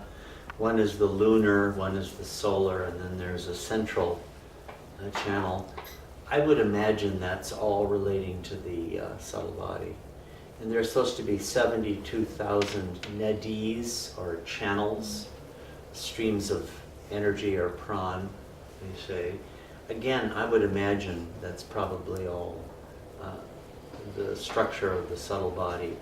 So perhaps in the future, or maybe there are people in branches of medicine or therapy who would have studied this. I haven't. I think Baba did mention it in a film script called A Touch of Maya. Yeah. When the protagonist was meditating, he saw these vapory bodies and things. Yes, that's right. It is described that way there. Yeah. And Chinese medicine has a whole But they deal anatomy with like the that. growth. Qi. They don't deal with subtle. But isn't qi? Growth qi. Growth qi, not subtle qi. Really? Yes. Really? Yes. At Chinese the level medicine, of of course, is always related to Taoism. There's no clear distinction between them. A good Chinese doctor is a Taoist. So I can't just say gross qi. Yeah, they do deal with subtle qi. Yeah, I mean, there'd have to be the subtle spirits. But for these modern, doctors, they yeah. do gross qi. Yeah. So now, any comments on this? Mind and ego? It was very, very rigorous definition of mind. Mind, again, is mental body plus intellect. This is for an ordinary conscious person. And it's outer. And inner to that is ego, which is seat of individuality plus sincerity. Yeah. No, I'm just curious. So on the second chart, this one about the subtle body, the subtle experience. So they still have a physical body, but they don't experience consciousness. You're not conscious of it. Yeah. But the body is there. It's operating. Does it operate automatically? How does it? Is there a way to describe it? This may be too. Yeah. Any idea? The best person to address such a question to would be someone who is on the subtle plane. But actually, the subtle is more real than the gross. So I would presume that the gross just sort of automatically responds in the right way. Sort of like a. Well, it does anyway. Huh? When we're It asleep. does anyway. It does anyway, yeah. Yeah, we don't That's actually true. have to run our body. Because if we're conscious of the gross body, the subtle body and the mental body is still there. Yeah. So they're still operating even though we're unconscious of them. So the same thing. Yeah. But they're operating with everybody else's subtle body. I think this Because is they would see the subtle body of all forms, whereas we According see to the the- gross body of all forms. according to the line you take. Yeah. You have different experiences. What Baba describes in God Speaks is about yogis. When they, through their yogic meditation, they reach the subtle, they are not aware of the gross or the mental. When they reach, but then in the Wayfarers by William Duncan, there's a discourse by Baba about the different types of advanced soul, in which Baba also talks about God intoxicated, the mass. They are like not aware. And then God absorbed soul. I more or less figure is for people who follow the path of love. They are aware, they are advancing towards God on the planes, but they're not even aware they're thinking of God all the time. Yeah. They're inwardly absorbed, but they have flashes. of experience. Then another thing is God commune. God commune, Bible says, is people who do Raj Yoga and Jnana Yoga. Then they go in and out. Yeah. Aware of the subtle, then out, aware of the growth, which is what Baba described in A Touch of Maya in the film script. I feel this is like dealing with one. That's why in that chart, Baba say advanced souls. This is so we are aware of growth. So there are different type of I advanced think, souls. yeah, Baba was really, like, he went, you can only see if the subtle body, if you're on the subtle plane. Yeah, But- that's gospel about yogis. Yeah, That's the but yogis. there's a lot of people that go in and out of the subtle and the gross who are just on the edge. So they, and so I think that when you get established on the subtle plane, it would fade away, and he talks about the way the impressions just fade away. I don't think you wake up one morning and go, oh, where's the gross plane gone? You know, I think you're There's a right. comment that I've read somewhere, and I can't reference it, I'm afraid, but it was a saint that was asked, there was a famine, a big famine, he was in the village, and they asked him, why can't you do something about it? He said, what can I do? I see fields full of grain. To me, there is no famine. What can I do if you can't see them? And also, like, the subtle person on the subtle plane is in this, experiencing the subtle world, and that's a good example of what they would see. And there's all the beasts and the angels and all the fairies and everything carrying on there. So it's a subtle world, not just and a plane, not just consciousness. In the Tibetan lectures, Baba said if you're in the samadhi on the plane, you can't even perform miracles. You have to be growth conscious in order to perform miracles. So in the Touch of Maya film script, Baba says, you go into the subtle world, experiencing all these fun things, then you come down into the growth, you bring with you all the powers you acquired in the subtle heaven. Then you can do miracles. So all of this is pertaining just to this one kosha there. Yeah. So look at all the stuff that there is inside of that, making up the mind in the greater sense. It's really so this is a much more articulated picture, particularly of those elements comprising the false. I think of the false self, I suppose, going all the way down to the subtle body, but mostly those inner layers. We're going to say, what is the false self? Those are but the subtle too, because the gross body. Here's another thing about these different koshas, is that you drop the outermost each lifetime, but these all stick with you right up until the time of God realization. All those koshas remain.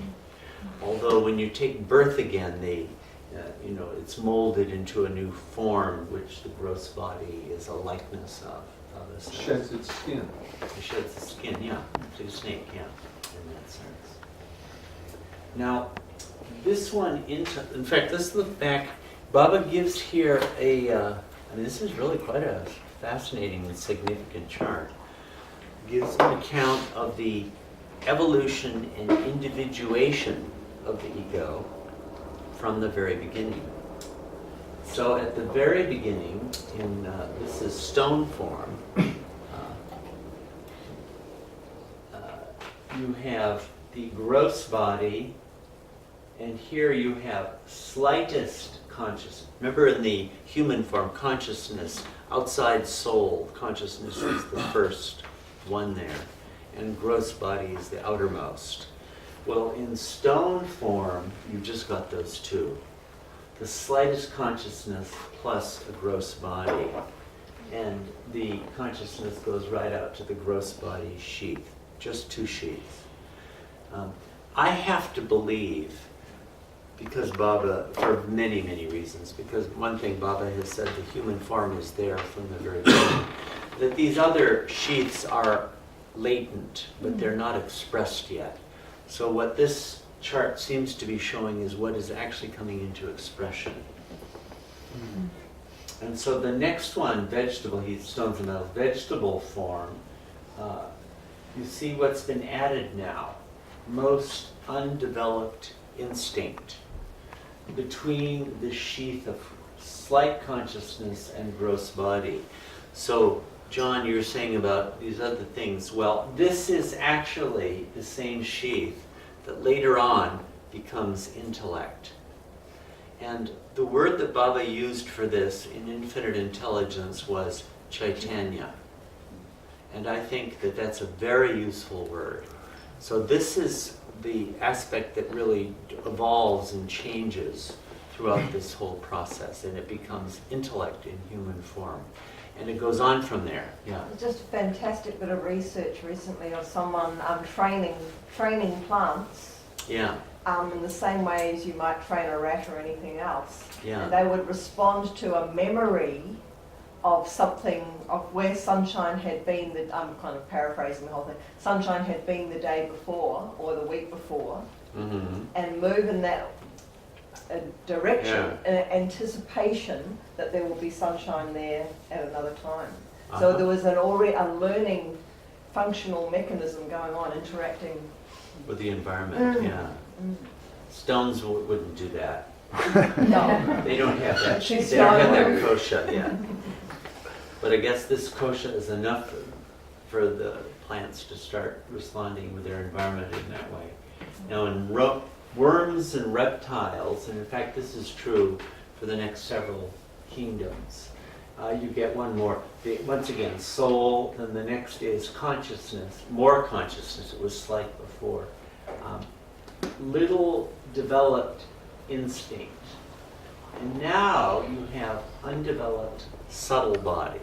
That's the new kosha, the new ring that has been articulated.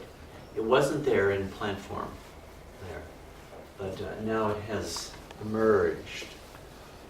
In fish form, you have the same four, and in animal form, you have the same four too. The difference is still more developed instinct and more developed subtle body. And, okay, I was jumping to birds, wasn't I? More developed instinct, little developed subtle body, then more developed subtle body, more developed instinct in the bird forms. And in the animal forms, still more developed subtle body. And here you have fully developed instinct. Animal, Baba's word, use of that word seems to mean mammals, actually. And what is this? I can't remember. Partially developed intellect. So you are starting to get the intellect there. So this again is what I'm applying the word from infinite intelligence, the kosha of Chaitanya. So instinct is starting to turn into intellect here. And in human form, it's much more developed. You have several more of these koshas.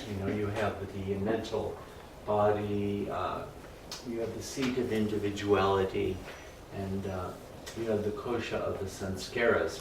Now, one of the reasons that must all be implicit earlier is obviously there were sanskaras earlier. That's the whole account of evolution God speaks, is the accumulation of sanskaras. Natural sanskaras. Natural sanskaras, yeah. What this must mean is that the architecture of the false self is really manifested now. Whereas before, a lot of it was so folded in on itself that it wouldn't be visible to those with the eyes to see. It must mean something like that. What do you think? Does that seem true? Yeah. But now that you have these 7 koshas, that remains the case all the way to God realization. And in the main part, they don't change. They only change here. And that's that central one. This here, okay. Here it's intellect, right? You see the red going into there. Here, advanced up to the 3rd plane, it has changed to inspiration. All the others are the same. There's no change elsewhere. Here, it has changed to illumination. This is for the up to the 6th plane. So the kosha here is now become illumination. So this is a very articulated explanation, a context in which to put these things. The word intuition isn't here, but it does appear elsewhere. Let me show you this. I have a lot more. I did a whole weekend on this whole topic. You can go into these topics can be explored much more. But in 1940, Baba gave these 7 kinds of what he called their understanding. I take this to be the that central red-colored kosha that we were just looking at, which is Chaitanya, as I understand it. And this is what he explained to the Westerners who were there then. That's probably why he used the word understanding and didn't clobber them with a word like Chaitanya. But instinct governs the animal world, and as we saw, all the way back to even plant form. Like Chris's plants are moving instinctually, I presume. Or your friend's plants. She has plants too. You have plants too? Okay. Then intellect in human form is the dominant mode. Then inspiration for those humans so Baba used these words a bit differently in different places. This is how he used it here. For those humans whose feelings are developed, like poets or artists. Intuition is for those advanced souls who have conscious visions and understanding, true to the point. There's another part to this that I'm not showing in this slide, but this is actually proper to people in I think the 2nd and 3rd planes, something like that. The real thing, not the kind of intuitive version of it that we would have. Yeah. But the real thing is, and it's always true, Baba said. It's unfailingly true. Here it is. What you understand by intuition is always true. What you understand by intellect is sometimes true and sometimes not. So when the Chaitanya has moved from intellect through inspiration to intuition, it is inerrant at that stage. Souls on the 4th and 5th plane have insight. Their understanding is direct, without thinking in the mind. And then illumination means, so this Baba seems to be using it here to refer to 6th plane. Illumination means seeing God as He is. The understanding is divine. And realization is understanding oneself as God. So these appear to me to be the 7 modes of Chaitanya, responding, John, to what you're asking. So I think this, when people talk about intuition, it would be very helpful. It's a tricky area. Yeah. The thing is, one thing that Baba told Don Stevens and Erich in Mandalay Hall, that dialogue, where he said that in the past as Jesus, my gift was to mankind was love. In this manifestation or this Advent, I will give the gift of intuition. Wow. You know, so maybe he's going to give a big portion. You know, we'll get the proper intuition rather than the maybe this or maybe that intuition. You know. Yeah. I never heard That that would before. That's interesting. seem like that, wouldn't it? It's certainly not there now. Well, not with me. I know that Don's groups were devoting a lot of effort to cultivation of intuition and discriminating between true and colored intuitions and all those things. You know? That's, I mean, the concept of the silence is that it's all about intuition because you hear that voice, the intuitive voice. So Baba's, by being silent, he's pushing intuition. That's the way I've always conceived of that. So I would imagine from this list that what that would entail is, from the standpoint of an ordinary gross conscious person, to cultivate and try to get into touch with a faculty that really is developed in its full form when you get onto the second plane. Yeah, third that's plane. what I think. Something like that. I think that we just have to work on, in the discourses, trying to get true and false values and get our mind straightened out before that can actually happen. You know, those, what's it called, the qualifications of the aspirant and all of Pure that stuff. thinking, pure Yeah, thinking. true, all that Actually, in the first discourse on the ego, Baba talks, Maya, his discourse on Maya, false values and false beliefs, deal with that a lot, but the first discourse on the ego, he does talk, you know, how the ego is the seat of conflicts, and he talks about true discrimination of true and the false as key to the process, true values, identification of true values, and then acting on them. He also says that. And he also says, like, to bring everything that's in, I don't know if he used the word subconscious, but from up into the conscious, so that you start to process all these conflicts that are within the ego. So the second discourse on the ego is on exactly that. yeah, There's an implicit ego and an explicit right. ego.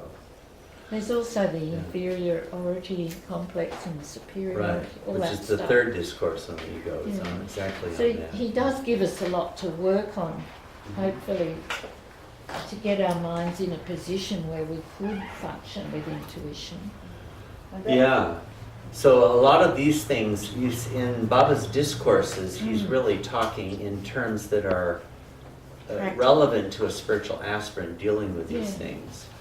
This is not exactly doing that. It's telling you what the different constituent parts are that comprise this false self.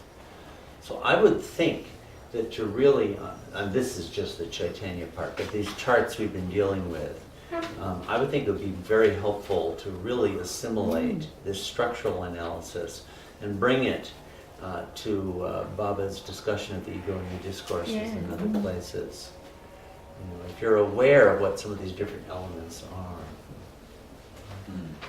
Even if we are not aware, once we try to follow Baba, he brings all the things in the subconscious to the explicit consciousness. So Baba, people go through a lot of suffering, a lot of conflict, sometimes inferior complex, sometimes superior, low self-esteem, etc. So I feel with Baba, whether we are aware of this or not, Baba does the work. He works on us. He does the It's work. just though we do have to be a bit active, like we have to Very burn active. them up in the fire of intelligent discrimination. I think in the And all the future, place. all this stuff will be part of the basic education I think so. that everybody receives. And they'll just know this. About it. I mean, intellectually, they'll know this. So that active discrimination, which is Yeah. needed, for which awareness is needed, Yeah. is this kind of movement of action. So Mhm. the desire to discriminate would help one be willing to be more awake Yes. as to what lens, what Yeah. samskaric lens you're constantly interpreting every reaction Sure. through, all that kind of stuff. And an understanding like this could then come into play as, oh, that's this or that's that. Understanding can have value in a whole process like that. I think it involves honesty. Eric said the template, Moses, it's all on the heart, in our heart, the template of our heart. We all intuitively know what is right or what is wrong. So that discrimination, I think if we're honest with ourselves, that helps to get to that. But before the session's over, I want to be sure we don't leave out the perfect master in the avatar. Yes. Because being avatar's abode, it would be most inappropriate not to get to that one. And let me just show you that in God Speaks, you see it's they didn't do the colors quite the same in the printed version, but it's the very same thing. You see that 10th state of God? And this is, I'm sorry, I'm not showing you the right one. This one, right? Right, same thing? This right here? And this was 10 years later than the Divine Theme, but they used the very same colored representation. And this applies to both the Sadguru and the Avatar. So this is the structure of the individuality of the Sadguru and the Avatar. And these are the different koshas comprising that Shivatma. So the outermost, these three are the same actually as they are in an ordinary person. A mental body, a gross body, a subtle body, and a mental body. And let me just flip that in there. Sometimes, Baba would seem to make mistakes. For example, he would misspell words, things like that. And in the future, Baba lovers now are, don't care, or, we're able to cope with that. But in the future, people will say, you say that Meher Baba is all-knowing, but he spelled ordinary, O-R-D-I-N-E-R-Y, for heaven's sakes. He couldn't be. Okay, so just as, get a life. Yeah, get a life. That's basically where most of us are after all these years. Many of us having failed to do exactly. But well, here's one thing that I would say is, okay, in the mental body of Merwan Shariar Arani, that's how he spelled it. He probably, his teacher, if it had been me, would have circled and said SP for spelling. And so maybe that moment, the consciousness of the avatar was functioning from that particular kosha. I just flipped that out there. Maybe his point of action could move all over the place in the course of this structure. These seem to be the mental, gross, subtle, mental. This would, I should think, be Meher Baba as an ordinary man. But now you start to get to things that are not that. You have universal body, universal mind as those next two layers. And now we do get a kind of ego, unlimited divine ego, as this kosha here. And within that, infinite consciousness. We had earlier consciousness, and now it's infinite consciousness. So some of these are related, but the ego in the ordinary person was a combination of two koshas, the seat of individuality plus samskaras. But here, you have just one, and it's actual ego. Baba talked about the yoga sanskaras that a Sadguru and that the avatar has. Just as a guess, maybe they're located there. No, in the universal mind, Baba says in the Discourses. You bring that in. Well, I would wonder if it's not here too, because the ego is the part of the false self that has it. No, it's in the Discourses. Yeah. Anyway, all these things are referenced by Baba, or I'll say especially universal mind, is often referenced by Baba, but never explained it all fully. So it's a bit enigmatic. As to universal body, there is a little bit on relation between universal body and universal mind in that booklet, The Divine Theme. I think he compares it to like a body, to like a cup, and to the content of a cup, something like that. Maybe useful in that would be the book 11 of the Bhagavad Gita, where Arjun asks to see the universal body of Krishna, and Krishna shows it to him. Baba referred to that. Vishwa Swarup. That sounds like it's universal body. And that's his mistake. Yeah, he said it was his mistake to show it. But that would appear to be referring to this kosha, the universal body.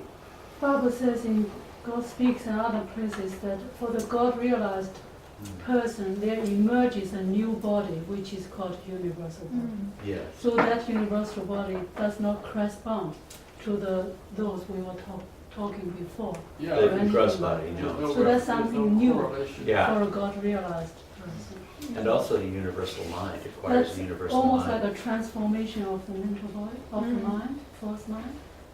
Yeah. And Yeah, the no, ego this is a is transformation of the ego as well Yes. when you become From Right. the false realized. ego to the real ego. right. Yeah.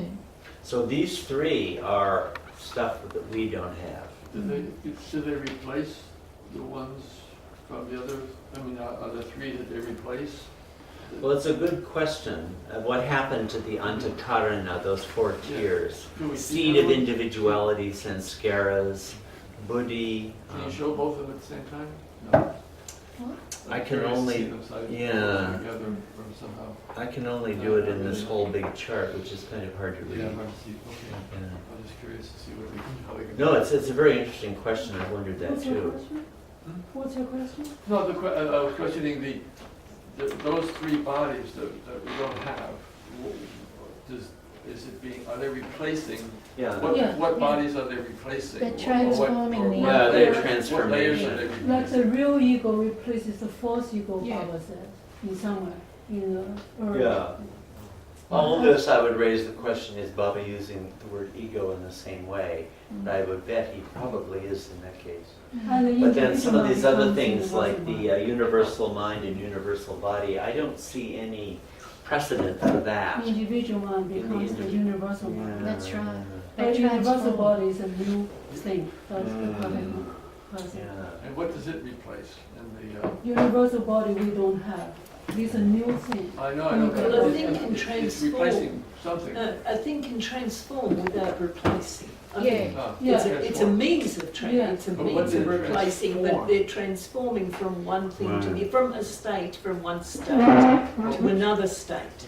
That's just what I'm asking. And it subsumes the other state because it's transformed. Your gross consciousness is transformed into subtle consciousness. Yeah. Right. Things like that. Yeah. One way to further pursue questions, these are interesting questions, I've wondered them too, would be to go through Baba's literature and find all the places where he makes reference to these things. He doesn't make reference to universal mind and universal body very much. Yeah. One of the best places is actually Deshmukh Sparks with the Truth. Matter of Also in the fact. discourses. In the he said, discourses. probably. They're in And, there, Because Tiffin it's as well. lectures. everything and nothing. Yeah, Yeah, the God and- speaks. He does talk quite a See bit. everything in a flash. It'd be nice to collect them all Yeah. and see what we can make And of it. it's like when he talks about Mananash, it's like Mm. this. He talks about the ego. That's in R.B. Juice's book. Yeah. He gives quite a good discourse on Mananash where he talks about the transformation there. In the Tiffin lecture, actually, Chan was referring to this a minute ago.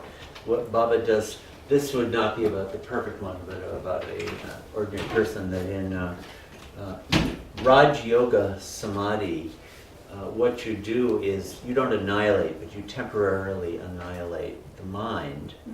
But the egotism and the intellect are both still remaining. And so, but in a Majub, by contrast, has annihilated ego and has annihilated intellect, but still has manas, still has a mind. Thus, the Majub, a Majub, a God-realized soul who's unconscious of the universe, you might ask, why is it that they react to anything that happens around them? Well, they don't out of egotism or out of intellect at all, but they do have a mental body. And sanskaras from the outside enter into it, and Satchidanand directly acts on it. And they have a flickering, instantaneous awareness of things that is gone almost immediately. And thus, if you pester a Majub, he might hit you, for example. But that's just those sanskaras having been brought into the mental body and annihilated. So actually all this stuff will, prove have a question. useful. I think in everything and nothing or somewhere, Bible says universal body, universal energy, universal mind all belong to the realm of imagination. In other words, they're false. How would you explain No, they definitely are false. it? The only thing that's real in this is the very center. Okay. It's sort of like the avatar's false. The avatar appears to us, but in the reality of things, there's nothing like that. Well, we're reached 12, so Baba. thank you all very much, and Thank you. Good to have you back. And your front. John, to find out your